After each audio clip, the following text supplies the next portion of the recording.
Hello guys, good afternoon সবাইকে। আমি আজকে এসেছি সোনামার ফ্ল্যাটে। এই যে দাঁড়িয়ে আছি এখনও, কেউ এখনো আসেনি, কলিং বেল দিয়েছি সবে। মা এসেছে কালকে, মা গতকাল বিকালে এসেছে। বিকালে একটু সন্ধ্যার পরের দিকে বেরিয়েছিল। আমার আসার কথা ছিল কিন্তু আমি আসিনি, আমার পড়ানো ছিল, সেই জন্য আমি আসতে পারিনি, তাই আমি আজকে এসেছি। তো ভালোই হলো, মা আছে, ভাই আছে, ভাইয়ের সাথে অনেকদিন দেখা হয়নি, দাদার সাথে দেখা হবে, আর সোনামার সাথে তো দেখা হবেই। ওই দাদা চলে এসেছে, দেখো গেট খুলতে। দাও দরজাটা দিদি। ট্রেনে এত ভিড়, আমার চুল টুল সব একদম কাকতারুয়া মতো হয়ে গেছে। এই যে সোনামা, ওই যে সোনামা ঠাকুর পুজো দিচ্ছে। চশমাটা দাও। চশমাটা, চশমা তো চশমা ছাড়া আমাকে দেখতে পাবে না, সেই জন্য। হ্যাঁ, চশমা ছাড়া দেখতে পারবো না, চোখ অপারেশন করেছি। চোখ অপারেশন করেছি। সোনামা পুজো দিচ্ছে, যে সোনামার ঠাকুর দেবতারা সবাই। আর ওই যে মাতাসি দেখো ডন, ডন দেখো, দেখেছো? ওনার খাওয়া দাওয়া শোয়া সব টাইম টু টাইম। ভাইও ঘুমিয়ে পড়েছে ভাই। বাইরের দিকে যাই, দেখো নদী, নদী এসেছে সোনামার সাথে দেখা করতে। ভিডিও করছে। ব্যাগ হাতে।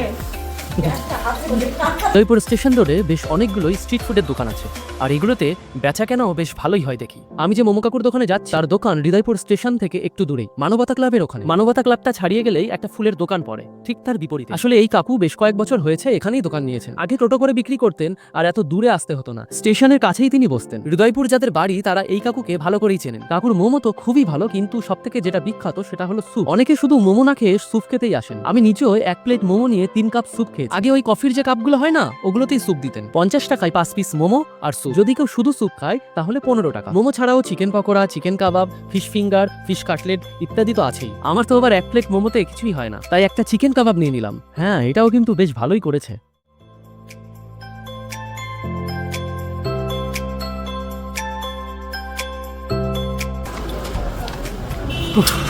গরম গরম স্যুপ খেয়ে গরম লেগে গেছে।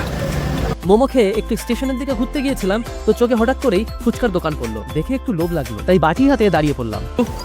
বাদাম টাদাম দিয়ে মাখানা, ছোলা টোলা দিয়ে মাখানা, উপরে এমনি জাস্ট দেওয়ার আগে উপরে ছড়িয়ে দিচ্ছে 3-4টে করে। এবার যখন আলুর পুরটা ফুচকার মধ্যে দিচ্ছে, ওর থেকে একটা করে বাদাম নিয়ে তাই দিচ্ছে। তো এইসব দোকান মানে এখানেই মানুষ খাবে। ফুচকার টেস্ট, আসল টেস্ট পেতে গেলে আমাদের ওখানে যেতে হবে, বা ওই সব জায়গায় গ্রামগঞ্জে যারা ফুচকা বিক্রি করে তারা বেটার করে বা বেস্ট করে। তো আমি সোনামার ফ্ল্যাটে চলেই এসেছি।